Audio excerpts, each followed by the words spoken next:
नेत्यांना उमेदवारी जाहीर केली, एमआयएमच्या नेत्यांना भेटल्याचं कारण त्यात प्रवेश देखील केला असं कळतंय, काय नेमकं? मी माझा पक्ष प्रवेश आता अनवर सादात साहेबांच्या आणि शाब्दी साहेबांच्या हस्ते झालेला आहे आणि बाकीचे काही डिटेल्स असतील म्हणजे तुम्हाला जर अधिकृत असेल तर तुम्ही 4 वाजता त्याच्या संदर्भात तुमच्याशी प्रेस घेऊन सांगते. खरं तर कालच तुम्हाला काँग्रेसकडून उमेदवारी जाहीर झाली होती, मग परत एमआय मध्ये जाण्याचा का प्रबंध?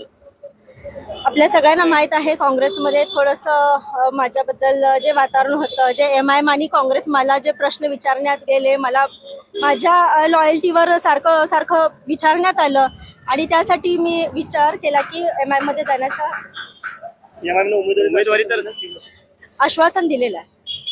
एकीकडे उमेदवारी दिलेली आहे, ती नाकारून तुम्ही ज्या आश्वासन आहे त्याकडे जात आहे. हो, एकीकडे उमेदवारी अगोदरच जाहीर दिलेली आहे आणि मी एमआय मध्ये जात आहे. लोकांचा आणि माझ्या कार्यकर्त्यांना विचारात घेऊनच मी हा निर्णय घेतलेला आहे. मी नाराज कोणावर नाही, फक्त लोकांचे प्रश्न आणि आमच्या सगळ्या कार्यकर्त्यांचे